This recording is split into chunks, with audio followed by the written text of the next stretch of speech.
ना सदासिन्नो सदासित् तदानीं नासिद्रजो नो व्योमा परो यत् किमावरीवः कुह कस्य शर्मन्नम्भः किमासीत् गहनं गभीरं सृष्टि से पहले सत नहीं था, असत भी नहीं, अंतरिक्ष भी नहीं, आकाश भी नहीं था, छिपा था क्या, कहाँ, किसने ढका था, उस पल तो अगम अतल जल भी कहाँ था।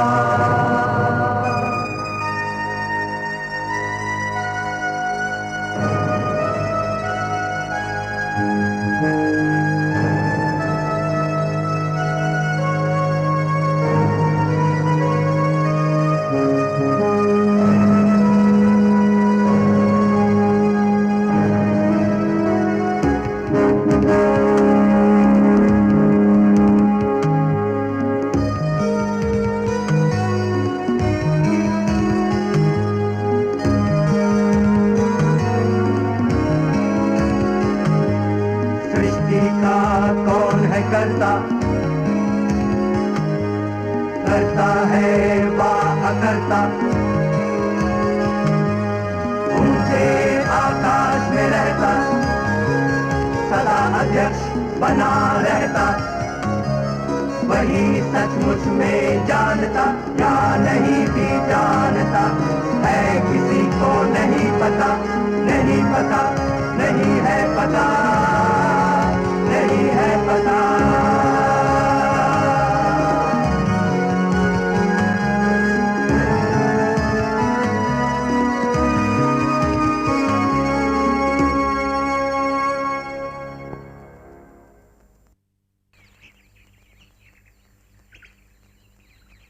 इलंगो अडिगल के महाकाव्य शिलापद्दिकारम में कन्नगी और कोवलन एक बार बिछड़ने के बाद फिर से मिले और दोनों ने नए सिरे से जिंदगी शुरू करने का फैसला किया। वो पुहार शहर को छोड़कर मदुरई की ओर निकल पड़े। उनकी एकमात्र पूंजी थी कन्नगी के रत्न जड़े सुहाग के नुपुर। शिक्षाओं का उदाहरण दिया।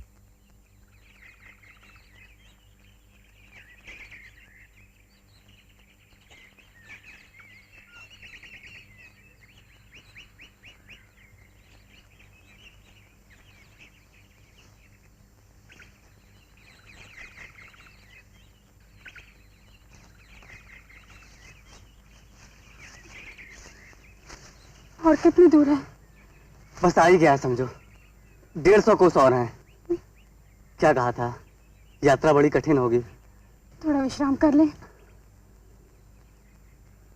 वो चबूतरा देखो पेड़ के नीचे, वहां जैन साध्वी काउंडी रहती हैं, वहीं चलते हैं, उनके दर्शन भी कर लेंगे।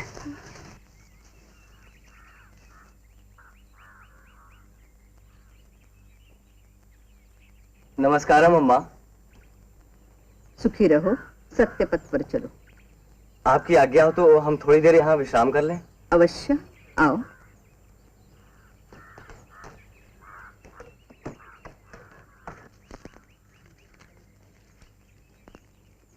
पहले ये बताओ कि हो कौन और नगर से इतने दूर जंगल में क्यों भटक रहे हो? मेरा नाम कोवलन है और ये है मेरी पत्नी कन्नगी। पुहार से आए हो? हाँ। जा कहाँ रहे हो? मदुरै। पता है यहाँ से 150 कोस दूर है। जी पता है। देखो तो इसकी पांव की दशा, ये कोमलांगी चल सकेगी वहां तक? चलना ही होगा, और कोई चारा भी तो नहीं। ऐसी दशा ही क्यों होने दी इसकी? अच्छे घराने के लगते हो, इतनी दूर क्यों जा रहे हो सब छोड़कर? अपने ही दुष्कर्मों के कारण। इस बेचारी का कोई दोष नहीं, मैं ही बुरी राह पर चल पड़ा था, सब कुछ लुटा बैठा। अब मदुरै जाकर ही कुछ करूंगा। किंतु मदुरै की यात्रा बड़ी कठिन है। पथरीले राह, घने जंगल, पहाड़ों की चढ़ाई, पार कर सकोगे सब? अपनी पत्नी की दशा तो देखो। आपके आशीर्वाद से पार कर लेंगे, पहुंचेंगे किसी तरह से। अब प्रण कर लिया है तो पहुंच ही जाओगे। मेरी भी बड़ी इच्छा थी मदुरै जाने की, संत महात्माओं के दर्शन के लिए। मैं भी तुम्हारे साथ चलूं? ये तो वरदान होगा हमारे लिए। आप हमारे साथ चलेंगी तो मुझे इसकी चिंता नहीं रहेगी। किंतु पथरीली राह तो पथरीली रहेंगी। नहीं रहेंगे, आप चलिए तो अब मुझे किसी बात का डर नहीं रहेगा। बस बस, बाकी बातें राह में कर लेना, बहुत लंबी यात्रा है। चलो देर न करो, चलो।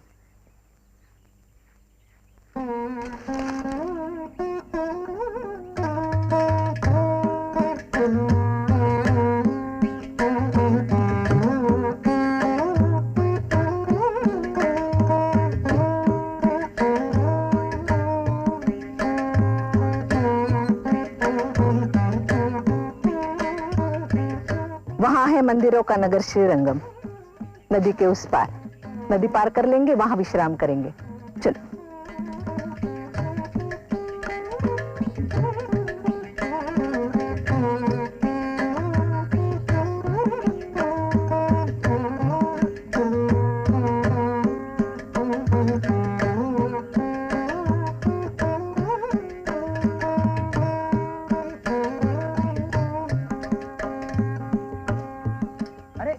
कहाँ चली जाती हो बार बार? यहाँ आओ मेरे पास।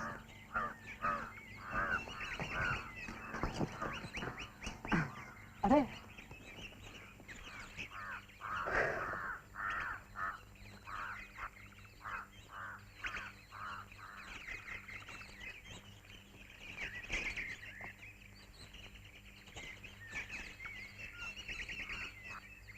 भाग्यवान है।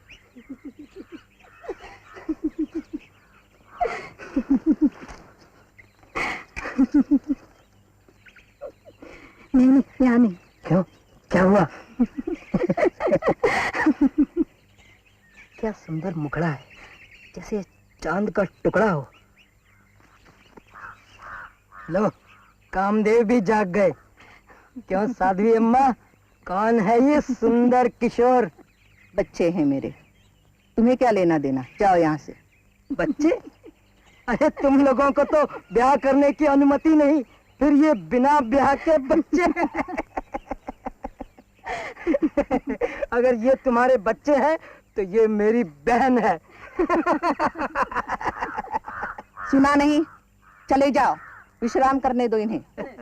अच्छा अच्छा, करो, पूरा विश्राम करो। लेकिन ये तो बता दो कि भाई बहन में ब्याह।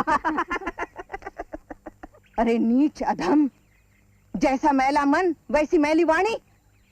समझाने पर भी माना नहीं तो ले, तुझे दंड मिलेगा।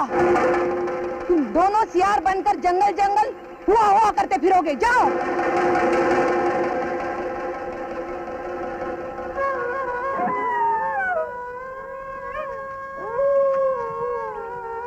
अब वो यहाँ नहीं आ पाएंगे। कितने असभ्य हैं, उनको ये नहीं मालूम कि वो क्या कह रहे हैं और क्या कर रहे हैं। हर बात का मूल्य चुकाना पड़ता है कोवलन। किंतु सियार का जीवन, शाप से उन्हें कब मुक्ति मिलेगी? दया भी आ गई उन पर। 1 वर्ष बाद वापस मनुष्य योनि पाएंगे बस। तो पाप से मुक्ति संभव है।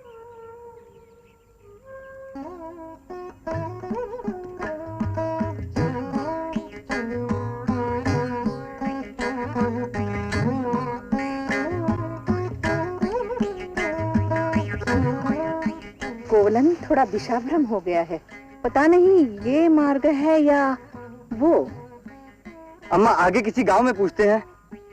ओ पंडित जी, जरा सुनिए।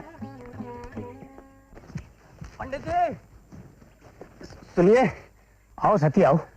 कहाँ चल दी? क्या कहती हैं ये स्त्रियां, क्या तुम्हारे साथ हैं? हाँ, मथुरे जा रहा हूँ।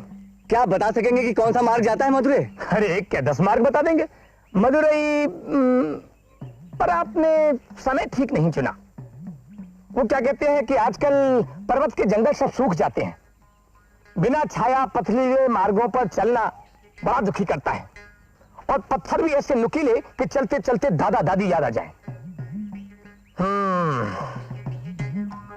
बड़े बड़े पर्वत पार करना, नक्तशाओं से जूझना, गहरी गहरी नदियां पार करना, तब जाकर कहीं पहुंचोगी कौडंबई। और वहां से फूटते हैं 3 मार्ग। अगर दाईं तरफ का मार्ग पकड़ा तो तपते झलसते जंगल मिलेंगे, पानी की खोज में भटकते हुए हिरन मिलेंगे, बर्बर शिकारियों के खेमे मिलेंगे, उसके आगे चलते जाओ चलते जाओ चलते जाओ, तब कहीं जाकर पहुंचोगे पांड्या के पवित्र पर्वत तिरुमलई, समझे? और पर्वत का अगर बायां मार्ग पकड़ा तो क्या कहते हैं, सीधे मदुरई। और जो अगर पकड़ा बायां मार्ग तो नीचे के मैदानों को पार करने के बाद वो क्या कहते हैं, पता नहीं क्या कहते हैं, हाँ, भगवान विष्णु का पर्वत मिलेगा। उसके एक सिरे से दूसरे सिरे तक एक सुरंग है, बिल्कुल अंधेरी। अगर हिम्मत करके उसे पार कर गई तो उसके अंत में 3 बड़े ही विचित्र सरोवर मिलेंगे। पहले सरोवर में डुबकी लगाई तो स्वर्ग में बोले जाने वाली देवताओं की भाषा का ज्ञान हो जाएगा, और दूसरे में डुबकी लगाई तो अपने पिछले कर्मों का लेखा जोखा सामने, और तीसरे का नाम है कामना पूर्ति। डुबकी लगाई और जो चाहोगे वही मिलेगा तुरंत। देखा, जो जीवन भर की तप और साधना से दुर्लभ है वो इस रास्ते से कितना सरल है, क्या कहते हैं, उसे पाना। और रहा तीसरा मार्ग, उस पर जाओगे तो सुंदर सुंदर गांव मिलेंगे, कटीले जंगल मिलेंगे, हाँ, एक प्रेत भी मिलेगा, पर चिंता मत करना, वो हालचाल पूछ करके जाने देता है, और सीधे मदुरई। अब बताओ तुम कौन सा मार्ग चुनोगे? ब्रह्मात्मा, प्रवचन के लिए बहुत बहुत धन्यवाद। सुरंग से गुजरकर अपने ठिकाने पहुंचने की हमारी इच्छा नहीं है, और पूर्व जन्मों के कर्मों का आभास हमें इस जन्म के कर्मों से हो जाता है। जो सत्य मार्ग पर चलता है, जिसके मन में दूसरे के प्रति दया है, प्रेम है, वो क्या नहीं कर सकता। आप अपनी राह जाइए, हम अपना मार्ग चुन लेंगे। वो क्या कहते हैं कि जैसी हरि की इच्छा।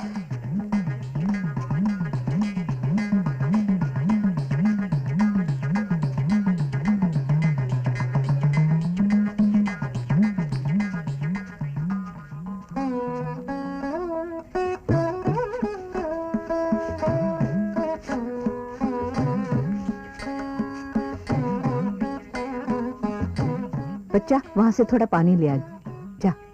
अच्छा अम्मा।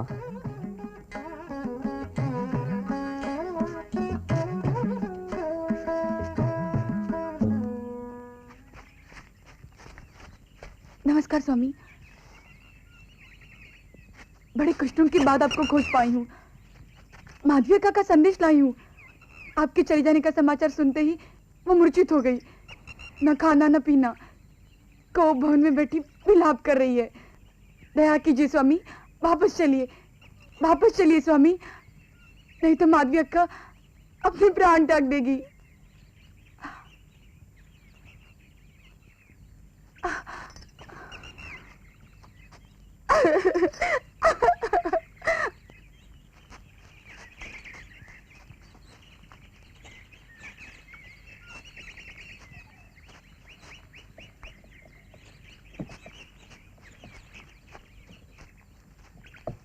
पानी अम्मा।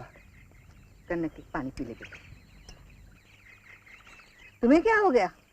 किसी बागचीते ने दौड़ा लिया क्या? अम्मा, जंगल में बहुत अफसर आए हैं, उनसे बचकर चला रहा हूँ। अफसर आए? हाँ अम्मा, ये मंदिर। आंखें टको की देवी आई का नगाड़े सुन रहे हो? हाँ, वो लोग यहाँ पहुँचने से पहले हमें यहाँ से निकल जाना चाहिए। अरे नहीं, वो असभ्य अवश्य है, लेकिन हमें कुछ नहीं कहेंगे, डरो नहीं।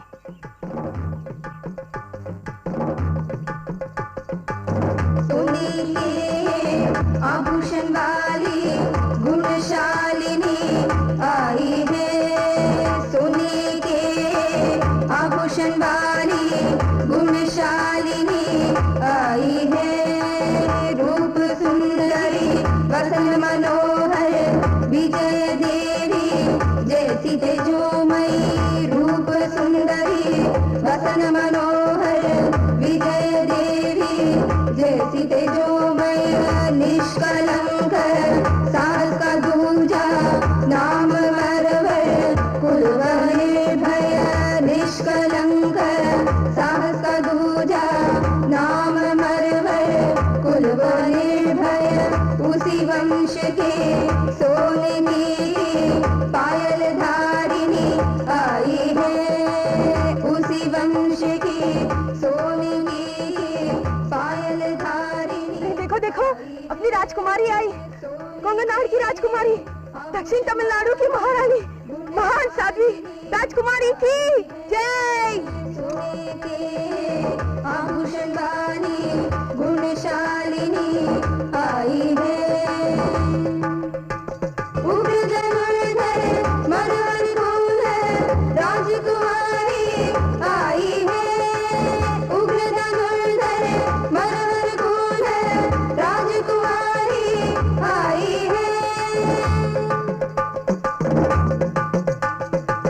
सोने के आभूषण वाली गुणशालिनी आई है। सोने के आभूषण वाली गुणशालिनी आई है। सोने के आभूषण वाली गुणशालिनी आई है। सोने के आभूषण वाली गुणशालिनी। राजकुमारी जी, कैसा लग रहा है? अम्मा, कन्नगी अब और धूप नहीं सह पाएगी, तो हम रात में ही यात्रा करें। सुना है पांड्या राज्य में रात में भी जंगल की यात्रा सुरक्षित है। ठीक है, ऐसा ही करते। अच्छा, रात में यात्रा के समय हमें हाथी, शेर, भालू सब मिल सकते हैं और तरह तरह के जानवर, तो तुम डरना नहीं है। वो अपनी राह चले जाएंगे और हम अपनी राह चलते रहेंगे। और अगर बादल भी गरजे तो भी मत डरना, मैं जो हूं, हैं?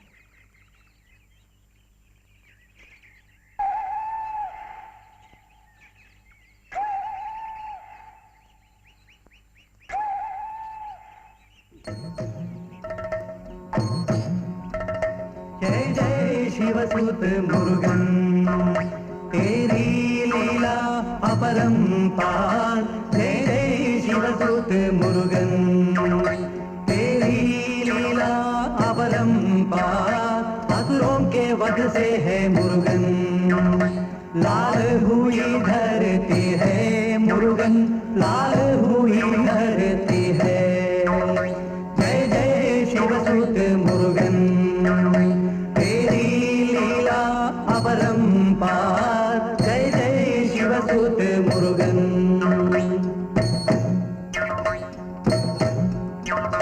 गजदंतों से तीर नोक से लाल धार झरती है। गजदंतों से तीर नोक से लाल धार झरती है।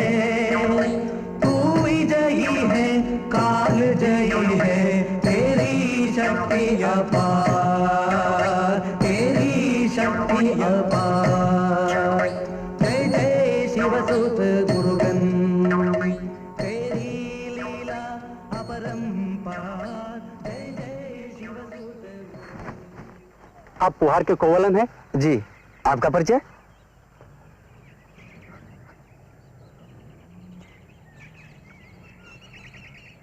मैं भी पुहार का हूँ। मेरा नाम कौशिकन है। बहुत दिनों से आपको खोज रहा हूँ। मुझे? हाँ। क्यों? आपके माता पिता बहुत दुखी है। आपके इस तरह चले जाने का उनको कुछ कारण तक पता नहीं। और माधवी, अगर माधवी ने आपको भेजा है तो आपने बेकार तकलीफ की। मैं पुहार वापस जाने वाला नहीं। एक पत्र तो पढ़ लीजिए। मेरे देवता को दासी माधवी का प्रणाम। प्राणनाथ, दासी बहुत दंड भोग चुकी, अब तो क्षमा कर दीजिए। ऐसा भी मैंने क्या अपराध किया था कि सहसा अपने नगर ही छोड़ दिया, अपने पूज्य माता पिता को भी नहीं बताया। ऐसा क्यों किया? प्राणों से भी प्रिय स्वामी, आप दयालु हैं, सहृदय हैं। पूरा विश्वास है कि दासी को क्षमा मिल जाएगी और आप वापस आकर मेरी जिज्ञासा शांत करेंगे। आपकी प्रतीक्षा में चरणों की दासी माधवी। भाई कौशिकन, आप पुहार वापस चले जाइए और मेरे माता पिता को मेरा प्रणाम कहिएगा और ये पत्र भी उन्हें दे दीजिएगा, जिससे उनकी जिज्ञासा शांत हो जाएगी। आप वापस नहीं लौटेंगे? नहीं, मुझे मदुरै जाना है। अब यहाँ से कितनी दूर है मदुरै? दूर? ये तो यहीं है। अच्छा, नमस्कार।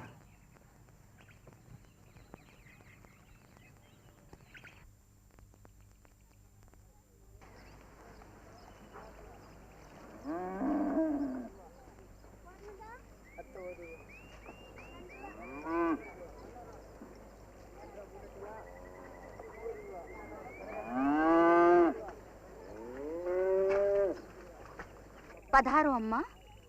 थकी हो, विश्राम करो।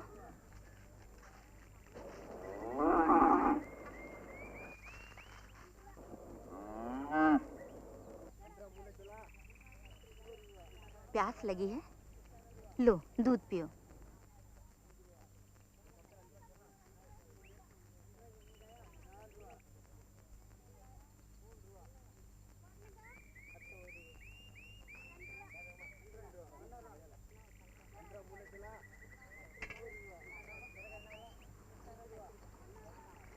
क्या नाम है तुम्हारा? माधुरी। पास ही ग्वालों का एक गांव है, वहीं रहती हूँ। हम लोग संत महात्माओं की सेवा करते हैं। बड़े पुण्य का काम है। और दूध लेंगी? नहीं, बहुत पी लिया। अच्छा, तो अब मैं चलती हूँ। और भी कई मुनियों की सेवा करनी है। हाँ।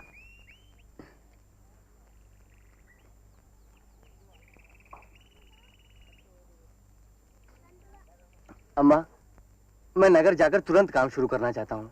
धीरज रखो, अभी तो तुम यहाँ पहुँचे हो। लेकिन हम यहाँ अपना समय नष्ट कर रहे हैं। इसके विषय में सोचो, थकी है बेचारी।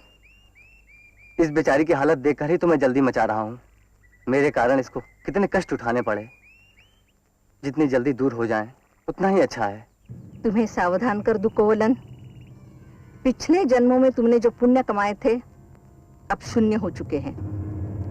अब तुम्हें दुर्भाग्य से जूझने के लिए तैयार होना चाहिए। मनुष्य जो बोता है वही काटता है, और दुर्भाग्य आने पर स्वयं के अज्ञान से निर्मित दुख के सागर में शरण नहीं मिलती। भाग्य में जो लिखा है वो तो होकर ही रहेगा अम्मा, इसीलिए यहाँ आया हूँ। मुझे अपनी नहीं, कन्नगी की चिंता है। आप मेरी चिंता ना करें। कैसे न करूं? कोवलन, तुम्हारे अनुमान से अधिक शक्ति है इसमें। तुम्हारा सौभाग्य है कि सुख में और तुम्हारे कमाए हुए दुख में भी ये साथ निभा रही है। मैं इसका आभारी हूँ अम्मा। केवल आभार से काम नहीं चलेगा। यहाँ तो तुम रह नहीं सकते। पहले घर का प्रबंध करो, फिर भाग्य की परीक्षा लो, और भाग्य तुम्हारी परीक्षा ले। माधुरी, और दूध अम्मा? नहीं, एक काम है तुमसे। आज्ञा कीजिए। ये दोनों पोहार के धनी परिवारों से हैं। यहाँ के व्यापारियों को पता चलेगा तो इन्हें अपने घर ले जाने में वो अपना सम्मान मानेंगे। जब तक ये नहीं हो रहा है, मैं चाहती हूँ ये तुम्हारे साथ रहे। ये तो मेरा सौभाग्य होगा। इसका विशेष ध्यान रखना। भले घर की है, सैकड़ों कोस की कठिन यात्रा में भी आह तक नहीं निकली इसकी। थकी है, दुखी है। दासी बनकर सेवा करो, माँ बनकर वात्सल्य दो। तुम्हारा घर धन धान्य से भरा रहेगा। चलो बच्चों।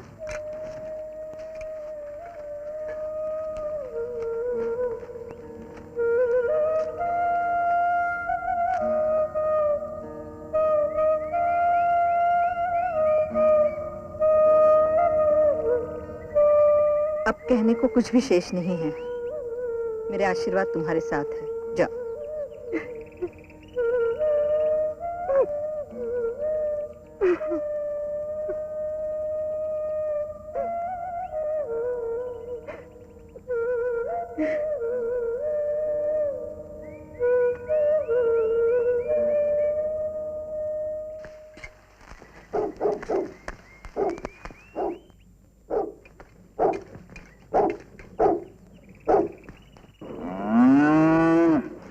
हयाई, इधर आ।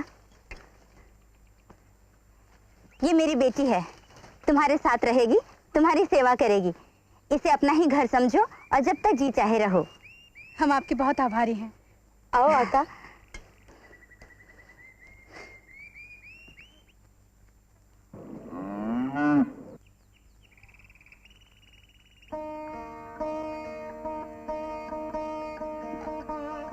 ऐसा कोई नहीं कह सकता। कितनी कठिन यात्रा करके आज ही आई हो, जैसे वो सब एक सपना था। हाँ, बिल्कुल वैसा ही जब आप मुझे छोड़कर चले गए थे। मेरे कारण तुम्हें बहुत लज्जित होना पड़ा। मुझे सिर्फ एक ही बात का दुख है कि मैं कुलवधू का कर्तव्य ठीक तरह से नहीं निभा पाई। चाहती थी कि अपना दुख उजागर ना हो, परंतु हम दोनों होने के हाथों मजबूर थे। कन्नगी, मैंने तुम्हारे लिए हमेशा बुरा ही किया, फिर भी तुम मेरे साथ चली आई। फुहार में मिली मानसिक यातनाएं क्या कम थीं, जो इतनी कठिन यात्रा पर मेरे साथ चल दी? क्या सोचकर? जबकि सब कुछ अनिश्चित है, जीवन, भविष्य। मैं ऐसी बातें नहीं सोचती, सिर्फ अपना कर्तव्य निभाती हूँ, बस। मेरे साथ आकर तुमने मेरे ऊपर बहुत बड़ा उपकार किया है, नहीं तो पश्चाताप की संभावना ही न रह जाती। आप ऐसी बातें क्यों करते हैं? इसे बेचकर स्वर्ण मुद्राएं ले आइए, नए जीवन के शुभारंभ के लिए।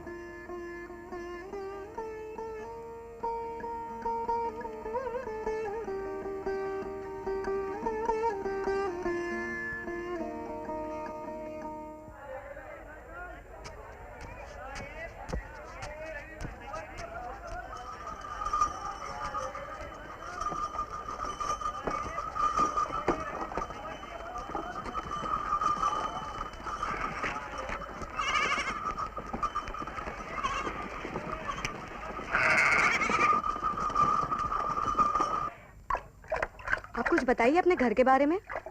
फुहार वाला घर कहाँ?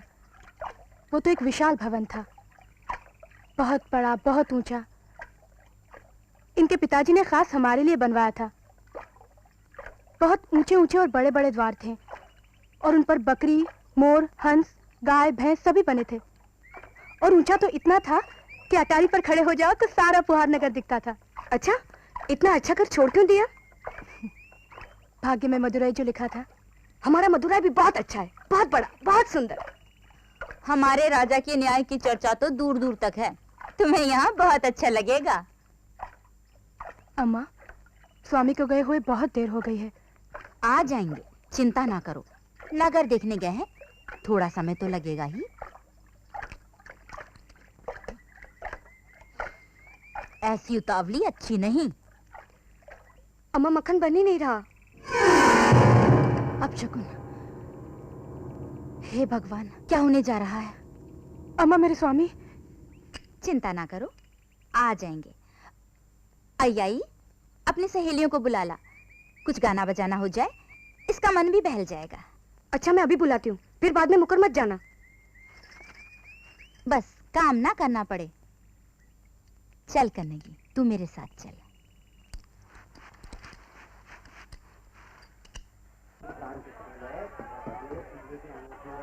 ये गले का कंठमाला नया नमूने का आया है और ये कान के झुमके भी नए हैं। अब अपनी पसंद से जो लेना है वो लो।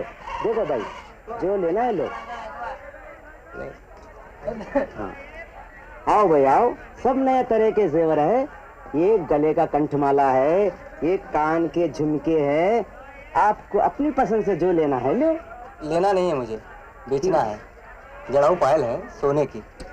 बेचना है? हाँ। अच्छा, सामने राजश्री सोनार है, वो उसके यहाँ दिखा देना, शायद वो ले लेगा। अच्छा, धन्यवाद। अच्छा, देखो क्या चाहिए आपको? ये चाहिए? ये अच्छा, और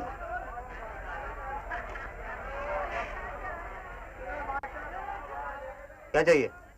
पायल बेचनी है। जाओ जाओ, कहीं और जाओ। कुछ खरीदना है तो बोलो। अरे सेठ, देख तो लो, रानियों के पहनने योग्य पायल है। अच्छा, बातें तो बड़ी लंबी चौड़ी करता है। लाओ दिखाओ।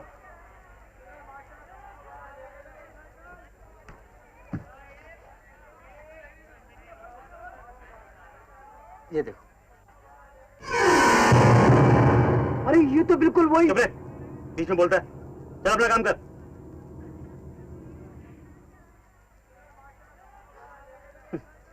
ये तो सचमुच रानियों के पहनने योग्य हैं। मैं महाराज से बात करूंगा, चाहेंगे तो महाराज अपनी रानी को उपहार देंगे। वैसे भी मैं महाराज से मिलने ही जाने वाला हूं।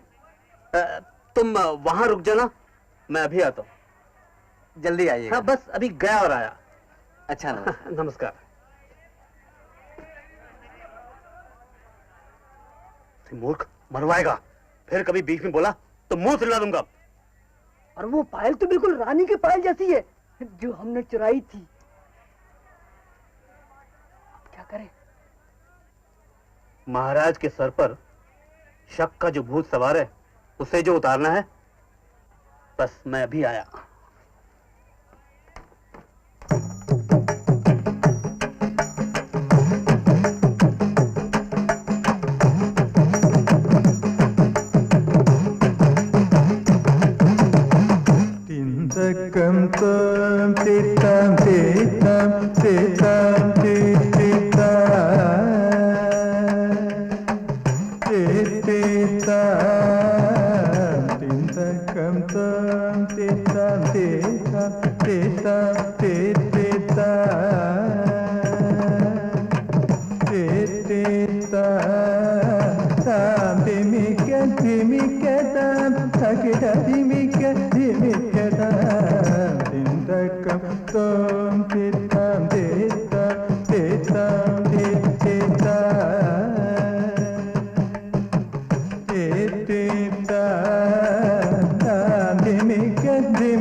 कितना गंदा नृत्य कर रही है, अब कवियों को बुलाइए ना।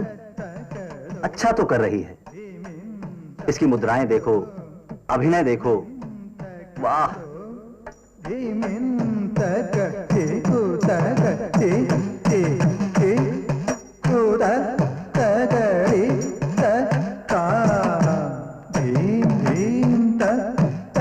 मुझे तो कुछ भी अच्छा नहीं लग रहा।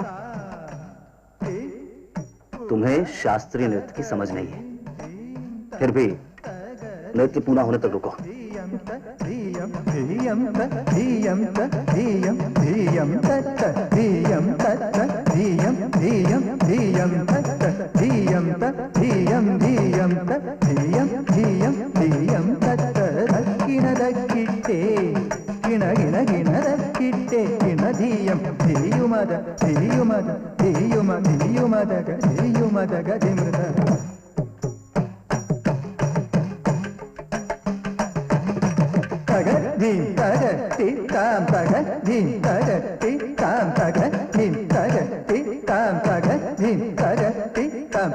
मेरा सर दुख रहा है, क्षमा कीजिए।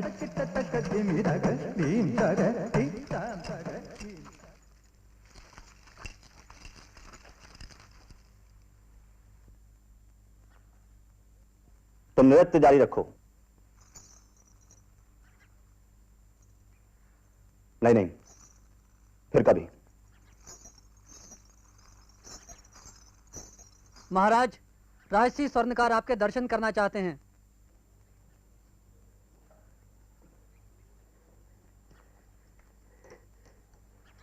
महाराज, महाराज, एक खास खबर है महाराज। कहो, क्या बात है? वो चोर मिल गया महाराज, जिसने हमारी महारानी जी की पायल की चोरी की थी। पकड़ा गया? अभी नहीं। क्यों?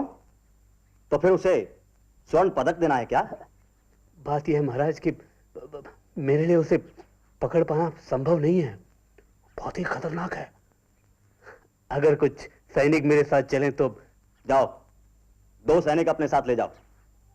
यदि उसके पास पायल मिल गई तो उसे मारकर पायल वापस ले आओ। जी, जी महाराज, जी।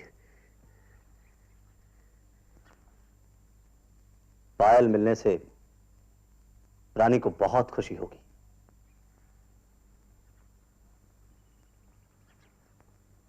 ये रहा वो चोर, मार डालो उसे। सूरत से तो ये चोर लुटेरा लगता नहीं। क्यों? चोर के सींग लगे होते हैं क्या? मैं जानता हूं ये चोर है। हमने मार दिया और इसके पास पायल ना निकली तो?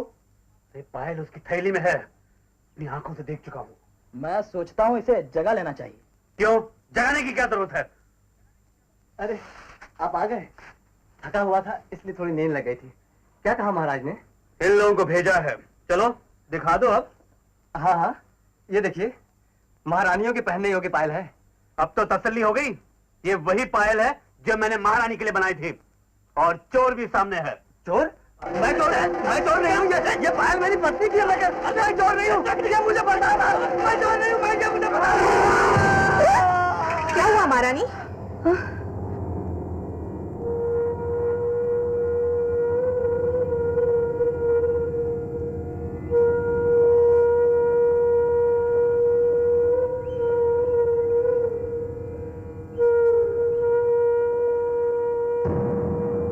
देखा कि महाराज का न्याय दंड झुक गया है।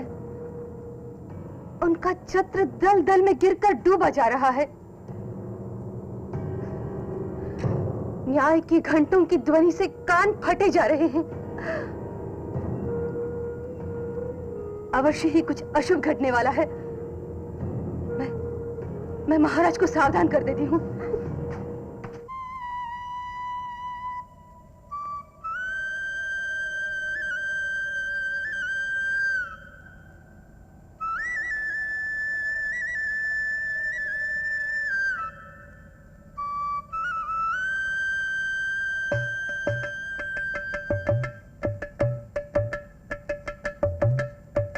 मायावन चलाए गुलेल हो,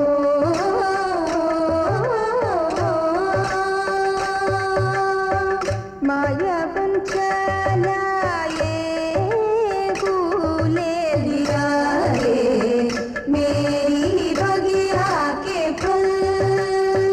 मायावन चलाए गुलेल गिराए मेरी बगिया के फूल।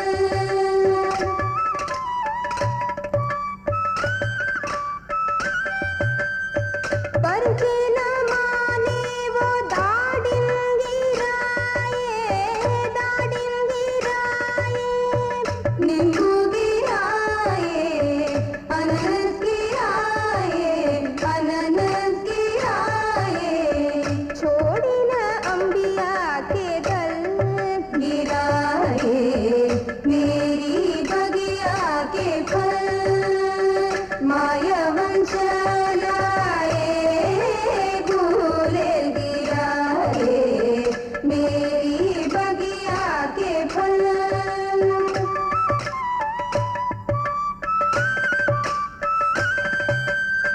मायावन इधर आ रे,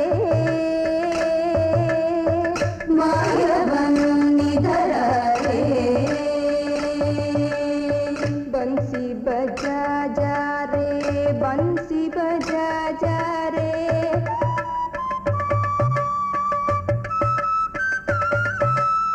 सिपाही ने मार डाला। स्वामी, मैं मर गई। अब मैं अकेले कैसे जीऊंगी? बस बस, मैं स्वामी के साथ यहाँ सुख खोजने आई थी, लेकिन तुम्हारे राजा ने मेरे निर्दोष पति की हत्या कर दी। बोले यही है उसका न्याय? नहीं, ऐसा नहीं कहते बेटा। तुम इन भोली वाली ग्वालों के साथ रहती हो। बता, मेरे स्वामी चोर थे क्या? मेरे स्वामी का क्यों नहीं होना चाहिए था क्या? कहाँ जा रही हो? तुम्हारे राजा से न्याय मांगने जा रही हूँ।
महाराज, क्या हुआ?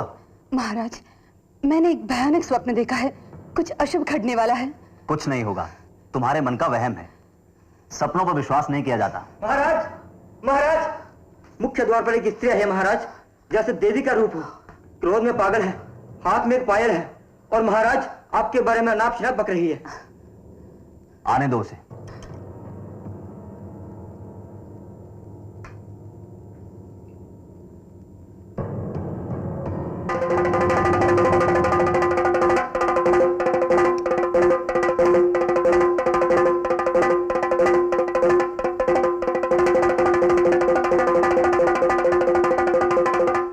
कौन हो तुम?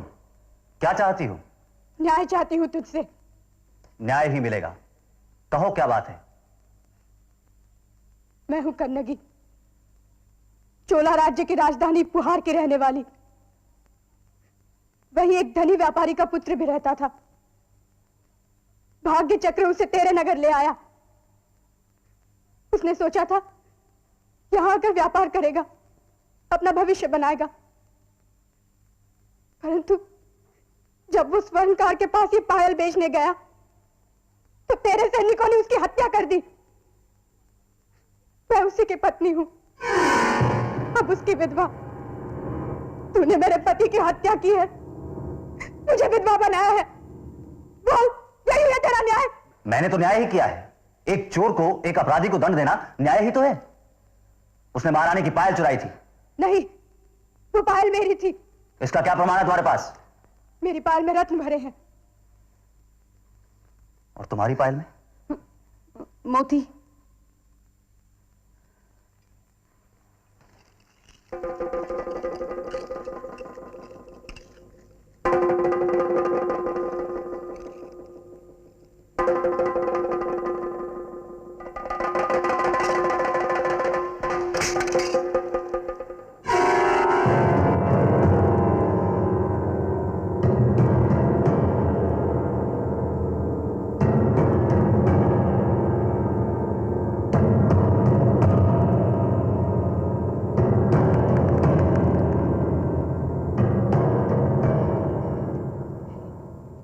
ये मेरे चोर होने का प्रमाण है। एक स्वर्णकार की बातों में आकर किसी निर्दोष की जीवन लीला समाप्त कर देना ठीक नहीं है। पहली बार मैं राजा का कर्तव्य निभाने में असफल हुआ हूं। इसका मूल्य चुकाना होगा। मुझे अपने आप को मृत्युदंड देना होगा। नहीं, ऐसा न कहिए महाराज। हत्या के सिवा कोई दूसरा रास्ता नहीं है। नहीं, सुना होगा, दिन में अनिष्ट करने वाले को दिन डूबने से पहले ही उसका मूल्य चुकाना पड़ता है। तुझे भी चुकाना होगा।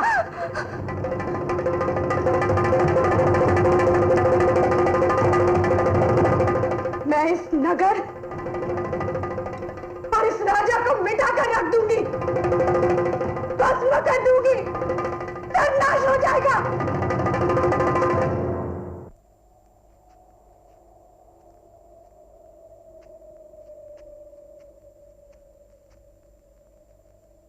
मदुराई नगर के निवासियों सुनो, स्वर्ग में बैठे देवता तुम भी सुनो। मैं श्राप देती हूं, इस नगर का सर्वनाश हो। मेरे निर्दोष पति की हत्या करने वाले राजा का भी सर्वनाश हो। सर्वनाश! भले मनुष्य, पतिव्रताओं, बच्चे, बूढ़े, अपंग और गुरुओं को छोड़कर शेष का सर्वनाश कर दो, भस्म कर दो, राख कर दो।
मदुरई शहर के खाक हो जाने के बाद कन्नगी चेरा राज्य के पहाड़ी जंगलों में भटकती हुई पहुंची। वहां के सीधे साधे लोगों ने उसे देवी समझकर उसकी आराधना की। एक दिन चेरा राज्य के राजा शेंगुट्टुवन और उसकी रानी को कन्नगी के बारे में पता चला। राजा ने कन्नगी देवी के लिए एक मंदिर बनाने का निश्चय किया और राजकुमार इलंगो अडिगल ने कोवलन कन्नगी की कहानी पर एक महाकाव्य तैयार किया, जिसमें उनके प्रसंग से मिलने वाली शिक्षाओं का उदाहरण दिया।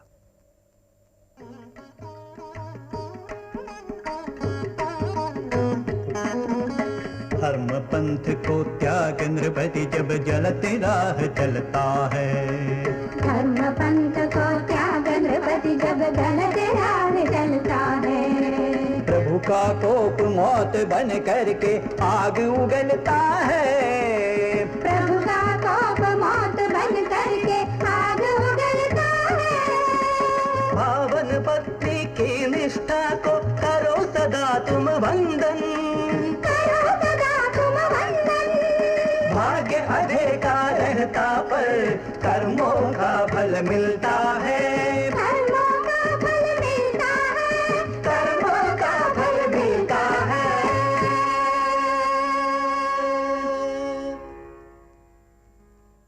उस प्राचीन काल में हम एक ऐसी कौम देखते हैं जो उत्साह और जोश से भरपूर थी, जिसमें जिंदगी की उमंग और खोज निकालने का बलबला था।